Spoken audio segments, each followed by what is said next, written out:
Hello.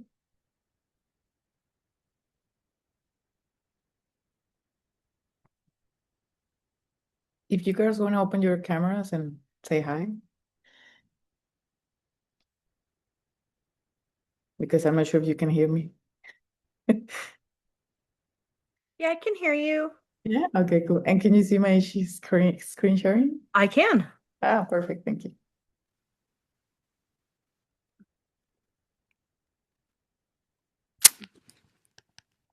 I'm gonna wait 3 more minutes to see if someone else wants to join.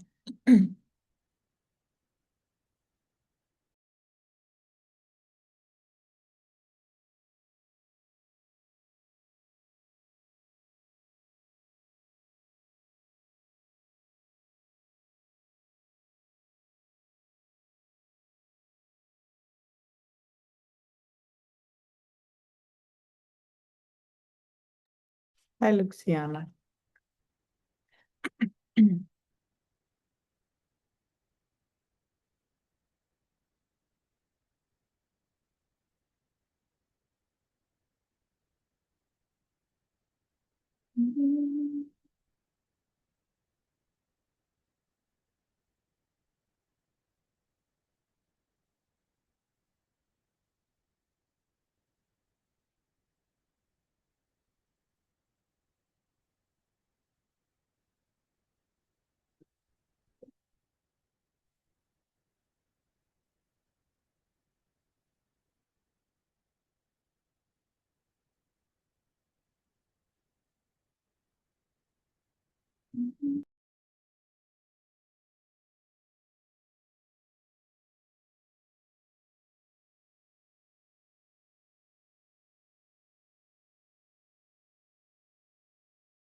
Hi, good morning, ladies. If you want to open your cameras, it's a few of us, so we can have like a normal chat instead of a very formal presentation. You're welcome to. Nice to meet you all. My name is Andrea. And well, thank you for joining. I hope this talk is leaves something for you guys and it's something productive you can have. Um, if you told me you can see my screen, right? So I want to talk about me a little bit so you guys know why am I speaking. Like I'm not I don't consider myself like a big guru of anything. I just want to share my experience in the industry. What I have done so far has led me to kind of get familiar with the ways of we can use to communicate better when we do any type of production. So I'm from Venezuela originally, and I started doing this in 2007, and I've been doing this for a while. I do have a degree in electronic engineering, which I didn't much like it, but it has served me a lot because it's good to know how things work. Like I understand deeper how consoles work, how microphones, how why the sound behaves this way or the other way. And I'm also a musician. I used to play percussion in a symphonic orchestra. So I have these two sides of me that talk together, and it's amazing because it serves me to communicate better in my job.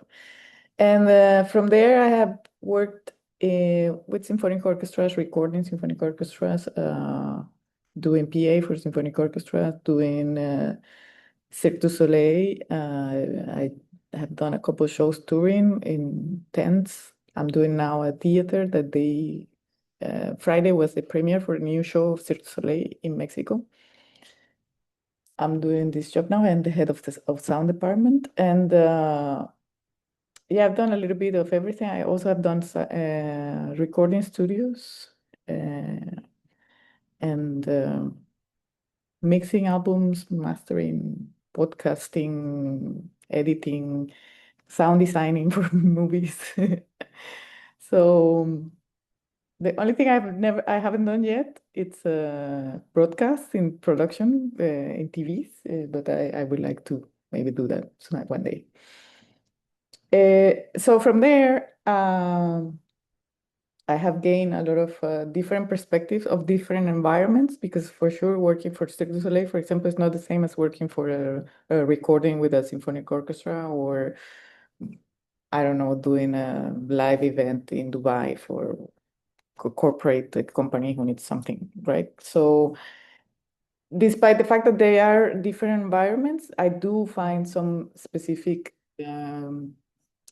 tools that we can have in order to be successful with our events. So yeah, that's a little bit about me. We are not many people. If you are not shy and you want to share, because I would like to know about you girls, what are your backgrounds like, or what's your interest? Like, because maybe if I speak a lot about recording studio and no one here does that, maybe it's not interesting. But if you want to put in the chat or open your mic and let me know what's your interest and where are you into, it would be nice. Uh, Maybe, yeah. sorry. Luciana? Yeah, yeah, you can go. Hi. I'm an artist actually, and I joined this talk because I'm touring for the first time this year, like on a pretty big tour, and so I'm gonna be building my audio team for the first time. Perfect. And Okay. so I just want to kind of understand how you guys think and how you guys work That's and just great. so I can be a better leader. Yeah. Great, great, great. That gives me my perspective of also from talking to artists and how we need to kind of translate each other's ideas. It's okay. Thank you, Luciana. It's good that I know this. Any maybe Connie? Yeah, so I'm actually transitioning careers. I've been an audio engineer for about a year and a half now. I'm still part-time in the aerospace industry, so I have degrees in space science. Um, and so, I mean, I do like lots of proposals. So, it's a communicating with artists and communicating with engineers it's like communicating with cats versus dogs. Like it's very different. And so, but I think one of the things that kind of I rely on in my career transition is just being able to like lead teams and communicate and always being able to, get better at that and to make sure that those skills like translate properly. Okay, and what type of event or something like do you Oh yeah, wanna? so I do both live sound and recording. Ah, okay, okay, perfect. Yeah, I work for like a small studio that is also a live venue. Mm, okay, cool. But there was another person, but she left. Maybe she was she didn't feel like talking. Uh, okay, so what I'm going to talk about, like I mentioned, it's a little bit of how I have lived through the years, this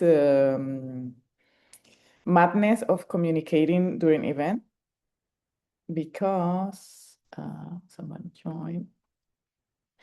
Because it can be it's very crucial how we communicate, and I think that's 100 it defines 100% the success of the events, how we communicate with the whole parts of an event or a production. So I did this weird image. It's not to follow the arrows, it's just to show a little bit how it works in the productions. Like there is so many different teams that they need to be in constant communication with each other. And it is important to understand that each team has a lead role in the communication. For example, the client, and when I say client, I call the person or the group or the company who hires the event.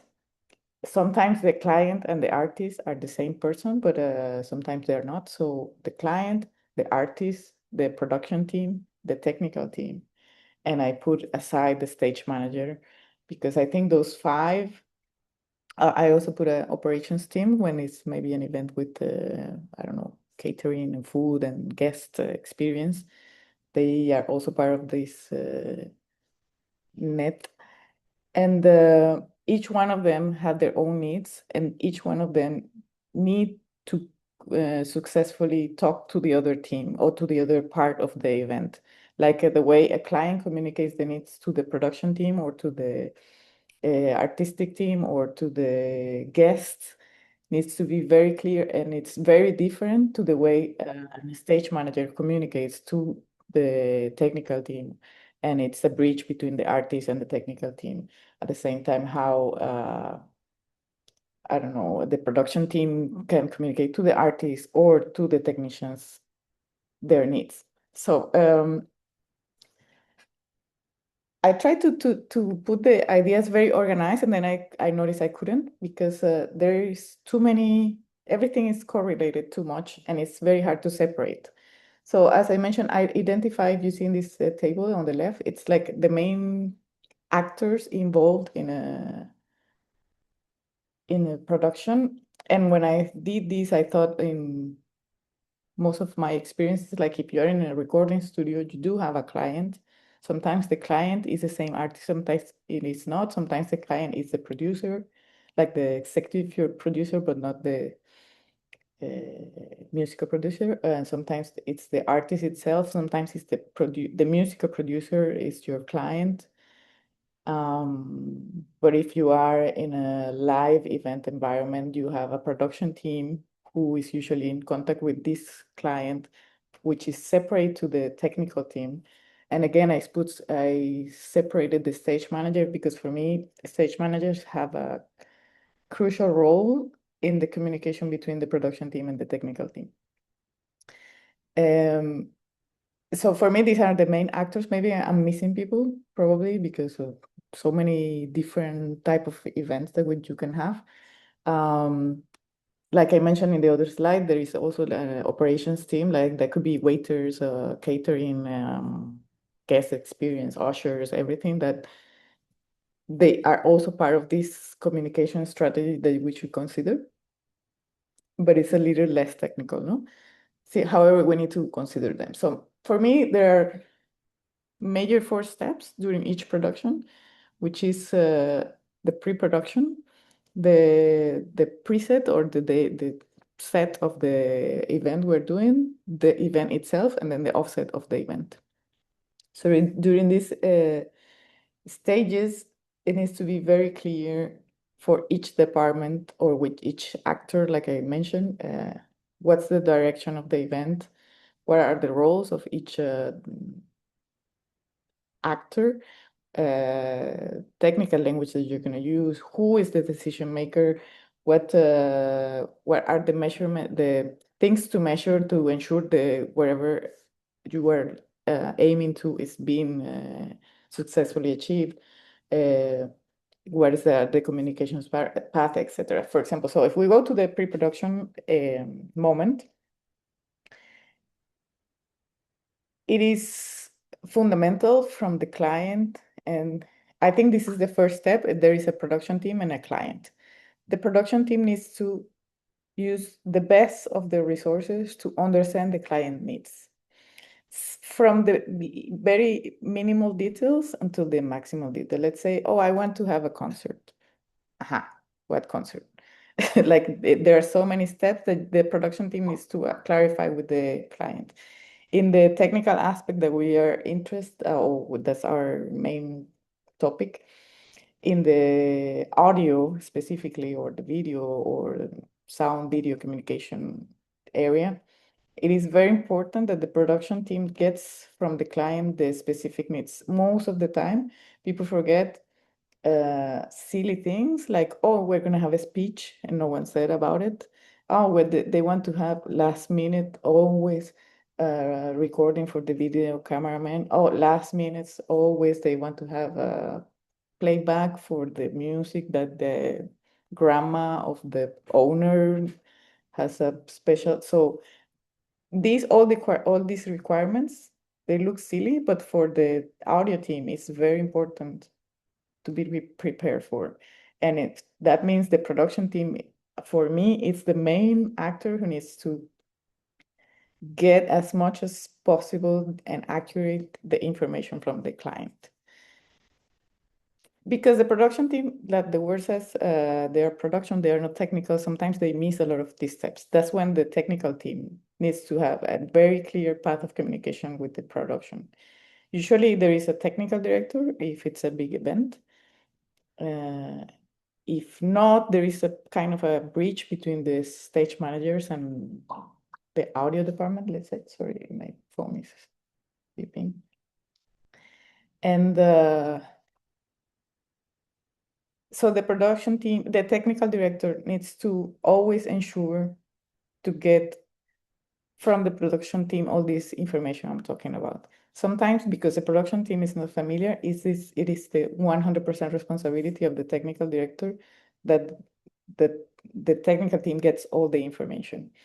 It could be that your technical director is not an audio person, for example, or it's a rigger, or it's more into some other specialty, and that's when then the next step in the ladder needs to be super good communicating to the technical director and make sure that all the information from the client is very clear about the technical needs for audio.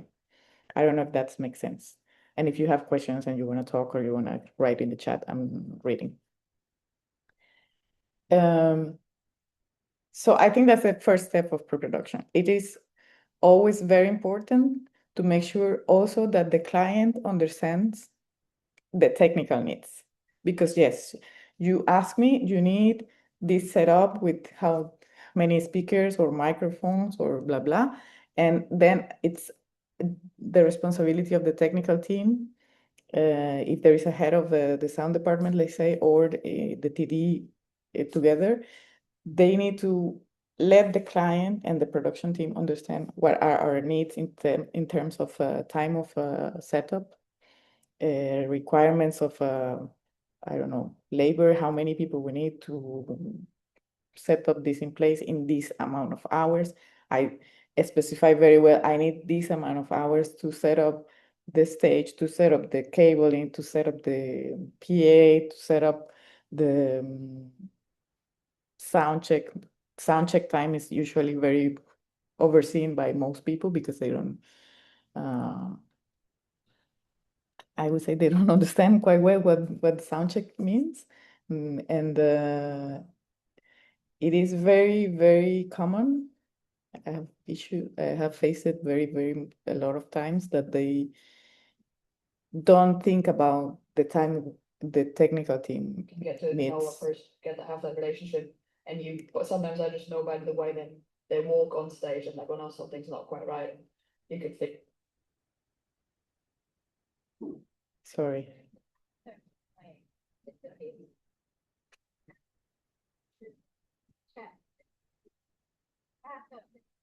I'm listening to another people talking, but I don't know from where. Are you listening to that? Or is it you guys? No, no, I definitely heard it come through your speakers. It's really weird. Yeah. So maybe and you and yeah, and everybody has to maybe it's a tab. No, but I don't have anything open. Oh, I'm in the lobby. Yes, it is here. Okay. Sorry, I heard that. So yes, many times happens to me or in productions I've been that they don't give the technical team sound in this case, or many times it's also like lighting or uh, carpentry or props. The time we need to prepare something. So it is. I think it is always in the step of pre-production where those needs need to be clarified, and I think it's usually there where the lack of communication happens. So it is always super duper important to make sure everyone understands during the pre-production stage the client, what that we understand the client needs, that the client understands what we are our uh, requirements. Also for the production teams, how much we can do. Like sometimes they ask requests for things that are not possible. We need to also try to have the better way to make them understand what we can do, what is possible, achievable, and what is not. And then the technical team, this it's between the stage manager and the technical team is the best way to try to get to those to make all these involved parts to understand each other. And of course, the artist. It is hard to sometimes communicate with artists, but I think every time we do put in each other's shoes, that's the best way to understand. Because sometimes we are like, oh, this client is very picky, but at the same time, you're there paying for something that they should get, or oh, this artist is very annoying. Always saying something in their ears, like yeah, but that's their job, and they do it all the time. So if you try to put yourself in their others' role, maybe it's a better way to ensure that the communication and the final product is achieved.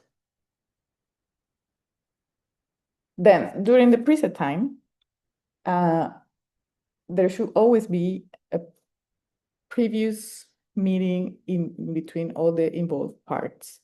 I have experienced many times like there is a kickoff meeting where everybody is there, everybody gets introduced.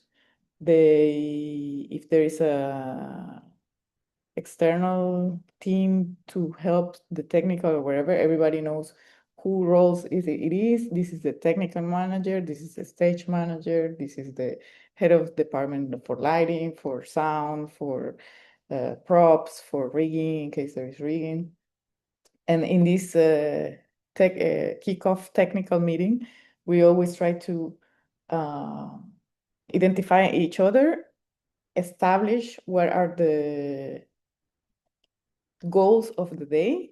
If it's a show for one day, let's say, of course, the goal is to make the show, but always try to establish, like from before lunch, we need to finish this part. Before the show, we need to cover these areas and things like this. So there needs to be a very clear schedule for the day or for the period of the event where everything is established and everybody's identifying in which role they have.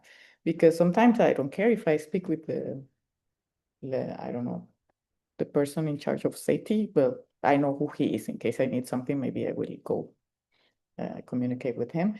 And at the same time, if there is someone I always need to be in contact with because I don't know, it's an artist and I need to do sound check. Pues, well, it's good to during this kickoff meeting to identify each other and understand how we communicate. Let's say, oh, we have all radios and you give radios and this is my channel for the radio, or we have all using phones, this is fine, my phone number.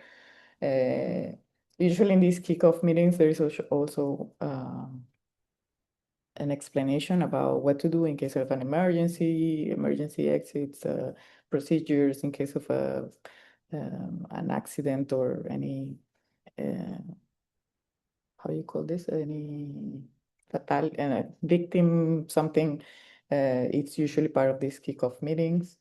And as I mentioned, the main goal of the day, oh, we need to set up the PA for today. Or today is lighting, they have the priority. Or today, yeah, before the show starts, we need to blah, blah. Usual things where the like logistics, where the toilets, catering, if there is, or things like this. After this kickoff meeting during the preset, then it is also important to, like I mentioned, identify what's the channel to communicate. Let's say if it's on radio. At the same time, to kind of specify what's the etiquette to use on radios. Like, oh, if you call me, please, this is a sound for lighting over it, like to kind of clarify what's the, because people have different backgrounds, they have different ways of using things. Sometimes if you're in a multicultural city, you work with people with different mother tongue, so maybe you don't understand, or they have different way of just being, and they are very like shouting all the time. So it is also good like to establish, okay, if we're gonna use radios, when you call me on radio, you say it this way, I will reply this way, and then we talk like this, and we say over. If you, it may sound weird and annoying to say it, or like very picky, but it's so easy once you establish what's the way to communicate. It's perfect, especially on comms, intercoms. It is a little bit important to say, okay, everybody on comms, we speak, let's say English, because there are Spanish speakers, French speakers, or Hindi speakers, and they try to talk during the show. No, this is just to speak in English, or this is only show the related topics for this channel. If you want to talk about something else, would go to party line B, or things like this. So usually it is very good. And when I have experienced places where we do this prior to everything starts, it goes very smooth. So I think it's worth to take the time to do these little details. It's not more than 20 minutes a day during the preset day time. And if it's a long production, it's going to be even better. The other topic, sorry, the other moment when everything happened is during I put at in the table, during the activity itself. Either it's a recording or a live event, or I think during this time, the stage manager is the person to follow, and it's in charge of everything, especially if there is a calling stage manager on comms. Mhm.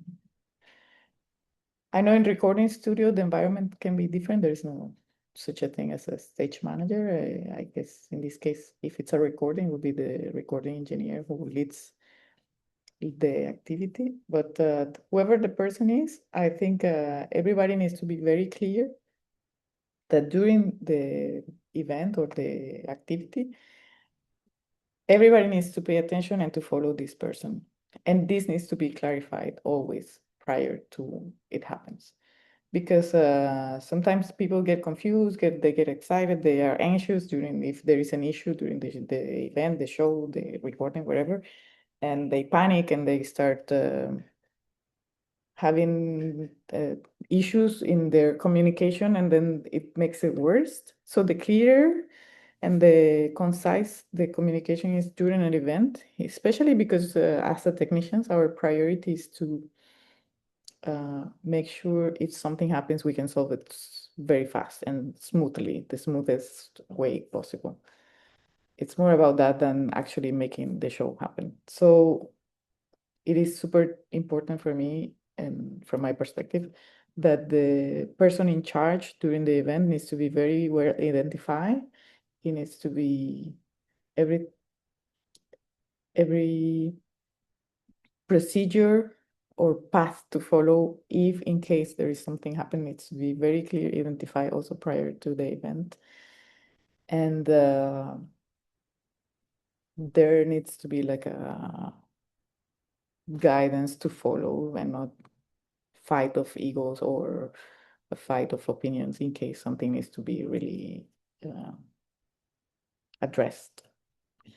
And then at the end of the offset, uh, especially if usually offsets are very fast and very chaotic because of, I think it's a factor of money. Like the people don't want to pay a lot to also have like a long offset time, and it can get messy. So it's also very important to understand who's doing what, specify roles. Like, oh, I take care of this, you take care of that. I cord cables, you pick up the mics, or you strike and whatever. And um,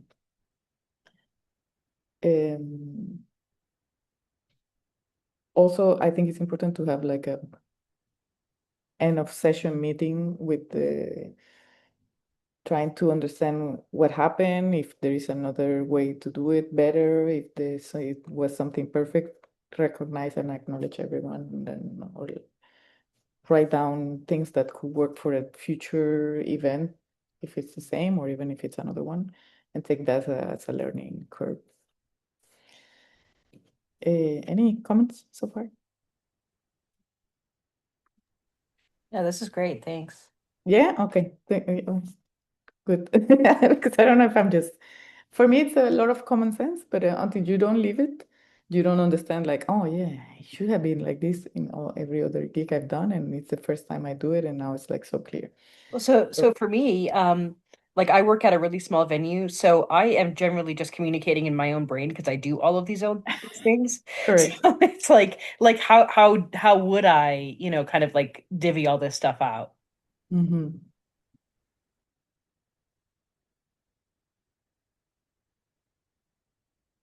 But the good thing is, like, in case I'm sure you're not going to be doing this for life, maybe you will Right, have another event, and then now because you already leave it in your brain, like you say, it would be, you would be have the common sense of having like, oh, if I have now another person dedicated to this, I need to communicate this way with these uh, right, words or this information is what they need, because not everybody needs all the information, right? right. So it's yeah, it's very cool. So I came up with these five I don't know, axis. I don't know how to say it in English. It will be axis, but it doesn't make sense much for me. Like main points, let's say, about what I think the strategy communicating during events for tech teams, not only audio, should follow. So it's a brief and handoffs. Like I mentioned, this happens during the pre-production of the event or the activity or the recording, whatever. And it's to clarify what are we doing, how are we doing it, who is doing what, and to make sure that everything is coherent between each other. Sometimes one department understand one thing and the other one understand other, and then they clash and they cannot work together because, oh, I needed to put the carpet before you put the speakers, and you put the speakers, so now have to put them back, and it will take another half hour that we already did, and so this. brief of organization, where we're doing, who's doing what first, who is in charge of what. Oh, I need to, oh, I thought lighting was doing the electricity for everyone. Oh no, lighting is only doing their part. Oh no, there is an external company doing the electricity, or it's sound, or all these handoffs of who's doing what, when are we doing it, who's in charge of what, in case of an emergency, what we do. And this is the final result that we want to achieve. So I think that's the first of the things we need to clarify. Then, as I mentioned, the protocols. Um, Protocols on communication prior, during, and after the show. How are we going to talk on radio? How are we going to talk on comms? In case I need to report a failure or an accident, who do I report to? If I need to call, let's say, the authorities or an ambulance or whatever scenario can be presented, it's very important to know prior who, how, and when do I need to talk to. Um, it is important also to understand in the protocols how I talk to other departments. I won't talk the same way to a lighting technician than to the client, for example. To the lighting technician, we probably be very concise, very straightforward, very technical. Oh, please, I'm giving you this XLR left, right or your time code feed for you to send me, maybe not wherever.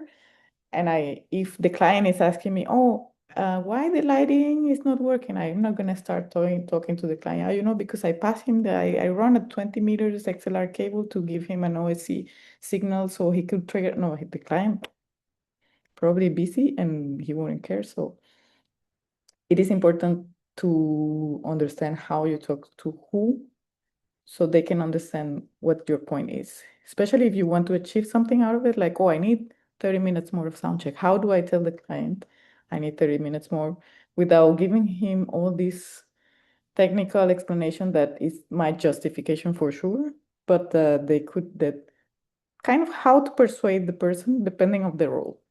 I'm not gonna also talk the same way to the stage manager than I talk to my sound colleague, because the stage managers, for them, everything is important for them except sound. So I need to try to find a way to persuade them and to see how we talk. And protocols, when I put protocols, I mean about that, like which language I use, what's my etiquette to talk to other people or the departments in this type of events. Then the micro habits.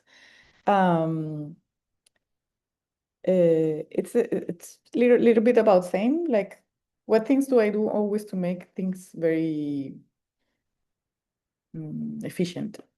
Uh, like how do I speak on radio? How do I speak on comms? Like short, concise. I don't need to give a long explanation on comms about why my soundboard is not working in case it's not working. I just say, okay, I'm working on it. It's going to be ready in 3 seconds or 20 seconds. Or instead of explaining all these and also the micro habits about the kickoff meetings. How do we prepare for any scenario, identifying who are the responsible per people, who are the decision makers, because sometimes you need to know if something happens, who is going to decide if we cancel the show, for example. All these habits of even from the technical part, labeling things, um, color coding things, having formats if it's useful to keep a track and to analyze how we have these results in the future, or how we achieve these things like this. Um, I have a note.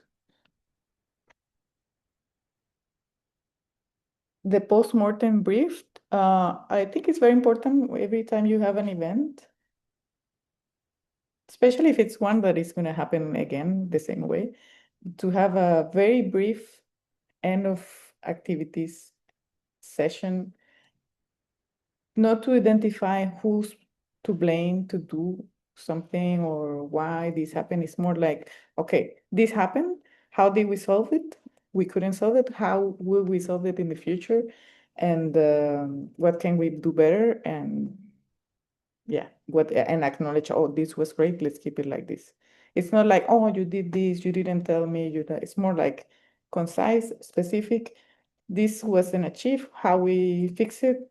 Can we fix it? Or this was cheap, we did it great, let's do it like this all the time. Can we improve it? No, it's the best we can. Okay, let's keep it. So this is the postmortem brief. I think it's very important. It's very useful for the team, for the event, for yourself. And again, the takeaways is kind of there are many formats to have like a reports, written reports if it's needed. Sometimes it's needed for to track the improvement in the artist or in the technical team, or just to keep a record if something happened. Uh, I always keep my takeaways starting from the pre-production. If I do an input list and layout of the band, plot, let's say, I always keep it, even if it's a gig that I will probably won't ever do again, but I use it as a reference always for the next one. Also the reports, if there's a report at the end of the show, um, yeah, things like this. It's hard because in my mind I have million of examples every time I say something, but it's too much information. If I do, I talk about it. We're gonna be here 3 months. Uh, then the important part is in within your team. So when you have your own audio team, even if it's two people, uh, everything we just discussed about how it's important to talk to the client, to the production team, to the technical team, to the stage manager, in the pre-production stage, in the setup stage, in the event stage, and then the post-production, everything escalated to the auditing 100%. First thing when we have an event, especially if it's a team you have never worked with, it happens sometimes you don't know anyone. You're there for the first time and everyone is doing the same as you, but it's a new job. Or it's a new gig or it's a new whatever. You're a freelancer and you have to do that all the time. I think main thing, if you are the head of the department or the team, it is important to assign roles, who is doing what. You are taking care of the bass player, you are taking care of the cables, you are taking care of the PA, you are taking care, or if it's not already established. But if it's not, yeah, identifying even the silliest things. You know what? I'm gonna plug this side of the stage box. Can you do the other one? And we label, or I label and you plug, or things like very specific roles are always very important. Even if it's a 10-minute task, and you do it the minute prior, it is super, super helpful to identify who does what, because it saves time. You don't have to, ask, oh, did you already do this? Or you're gonna do something someone already did, or someone thought it was done and no one did it. So it's very special, important to specify the roles. If you are the person who decides which roles to assign, knowing a little bit the team, it is very good to keep in mind the skills of the person. Sometimes people are better with hands, doing something with the hands, and someone are more prompt to having very fast minds to solve issues. So maybe you consider that to assign the roles prior to of course you need to know the person, but if you don't, also usually when you start working with the people in a few minutes, you already kind of know whose skills, who has the skills for what. If you are not the person in charge to decide, oh, you have to do this role, the other one, I think it's also good when you can just say it. You know what? I have done this many times and I'm very good at it. Can I do it? Or, I will take care of this because I know what I'm doing. Or ask, can I do this part because I've never done it and had a chat with a friend in Soundgirls that taught me to do this, and I would like to try it. So it is good also to be proactive and help the person in charge, because sometimes the person in charge has thousands of other things to think about, and having the input is useful too. Which vocabulary we use? And when I put this, I mean technically mostly, because sometimes I've worked with many multicultural teams, and sometimes we use different words for different things depending on the country we are from, depending on many things. And sometimes I don't know what people are talking about, and I'm lost. And I've been doing this for 20 years, but I just ask or I just clarify. Oh, how do you call this? Oh, okay. That's how you call it. Okay, I call it this way. Can we call it like you or me? Okay, this is called a snake. Okay, the snake. When I say snake, everybody knows what we're talking about. Or sometimes you also find people that you work with that you have never worked before, and they are not familiar with the gear, with the vocabulary, with the environment, and just agree like, oh, so the MADI cable, oh, they don't know what MADI means, so oh, okay, you know what MADI is, this. Okay, perfect. Or if you don't know, just ask me. Or but putting this like a scenario for everyone, like, oh, give the, I don't know, like the door open to so they can ask you, or you can explain, or you let them know that you don't know everything also. So we don't know everything, or we will probably never do. It's very helpful in the communication too. Of course, always many very clear what the goal is. Uh, from small tiny task goals. Oh, in 10 minutes we need to finish this cable. Done. Oh, in the day we need to hang the PA and tune it. Good. Or in 20 days, oh, in 20 days the event is going to happen, and the day 19 we need to be sound checked. Goals, for minimal that they are or the biggest, it's a very good thing to clarify with the team. Uh, checklist, just can be mental checklist, or it can be something really like, oh, we need to, I don't know, check continuity in all the cables for microphones, and you have 50 cables, and you do a checklist.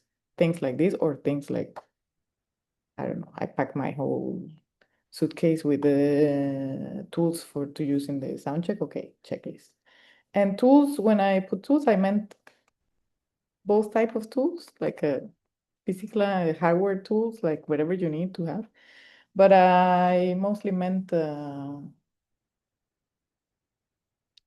kind of paperwork. Like I mentioned, it's good to have a input list written, color coded agreement for the band. Let's say, oh, today we're gonna do a 5-piece band, and between you all agree, okay, let's use color code with tape, and we put brown the drum set, orange the bass. So every time everyone is in charge of something, they label the way it's easy to identify between all of the team, to troubleshoot faster, to set up faster, to uh, do everything. It's very useful to have everything very clarified and organized. And these tools like labeling, taking notes about your input list, or having a layout, a plot of the band, or having a report written of things that happen. It's very good. Um, so yes, that was pretty much what I had in mind to talk about. I we can discuss. I don't know if you have examples, or if you want me to give you an example, what the requirements from people, or if you want to talk more about what you have in mind of your own experience, or what you will do in the future, or if you have questions or comments, or whatever you want. I have a question. Yeah. I'm preparing to be the opener for a big tour. Yes. Ay, sorry, my dog just crashed into something. No, no worries. Um, and this is in September, so I still have a little bit of time, but I'm thinking about what roles to hire for Mm-hmm. um, in the tour. And I was thinking I will only be able to like hire 2 or 3 people in the audio team that come with me. Okay. Um, so I'm wondering if it's like stage manager and then a sound engineer, um, and then just a lighting person. But then like we also have tracks. So I mean, I guess I'll have to like finalize those things with my musical director. But I'd love to hear your Well, thoughts. it's just you and tracks. No, it's me. No, I have a band. It's a Oh, bass, guitar, and drums. so three-piece band, you Yeah. and tracks, and you're opening for someone else, but you need to bring your own tech team. That you need a lighting person, an Yes. audio team, an audio person, and yeah, that's a hard one because this industry now they think everybody can do everything. It's very hard because usually I Yeah. I think a lighting person should be devoted to lighting, not to do everything. But Right. let's say you have to find someone. So the best way first would should be to find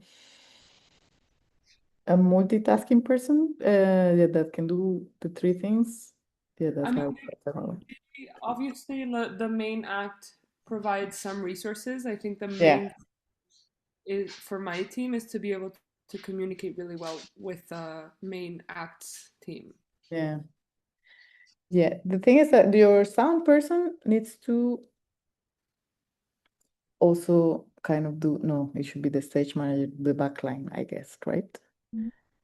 To help the band to set up and everything, it might be, I guess, this person on stage. Mm-hmm. Uh, yeah, I think you have a pretty clear, like you need a lighting person to run the lights you like, unless you tie the lightings to, no, no, it's too complicated. A lighting person, a sound person who mixes, but do you do in-ears or monitors? Yeah, we have Oh, we. edges. But In I'm the frequencies and all will be probably set up because we're using their system. We're just bringing our yeah. headphones.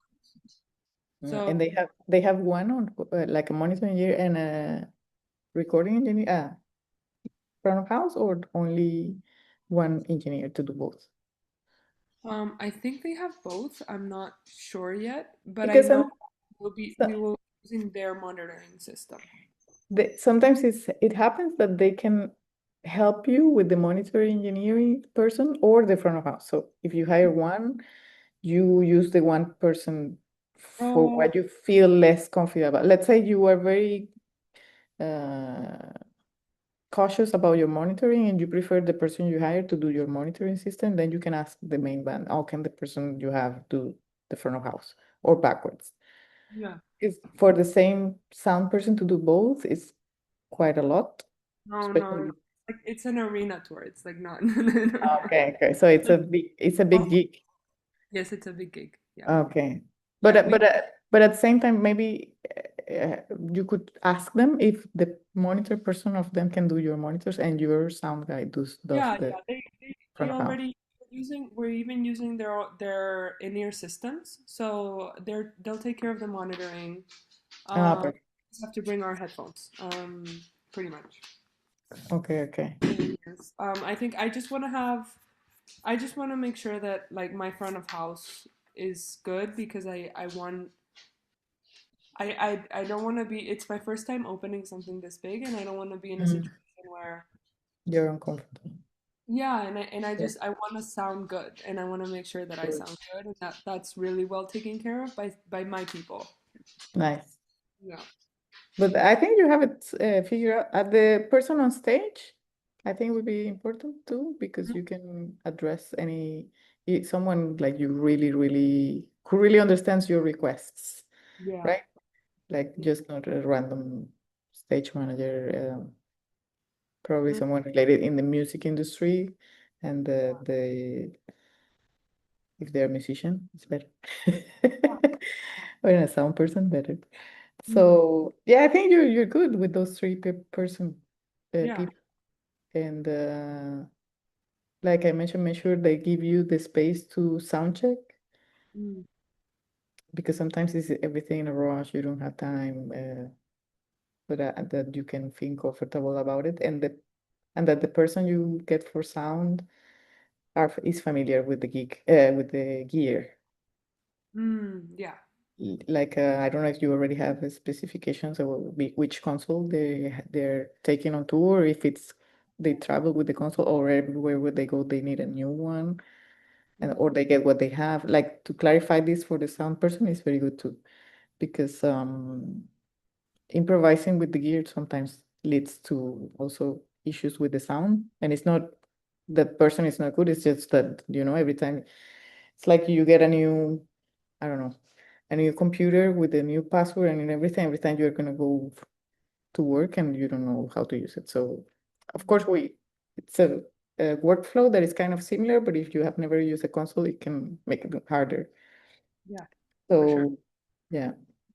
I think no, I And- think just finding a good stage manager that so that I can communicate with the stage manager, I mean with my manager and the stage manager, and yeah, I'm really good at communicating with the lighting person and my engineer and also the band's team. yeah, Uh, yeah. is And the like most you can do in the pre-production, so you can don't think about this while you are preparing to perform. I think is also your best option. Like like surrender in confidence to your team. Like you just have to sing. yeah, That's a very important thing. Yeah. yeah, for sure. All right, thank you so much. Yeah, you're welcome. And Connie, you have any comment?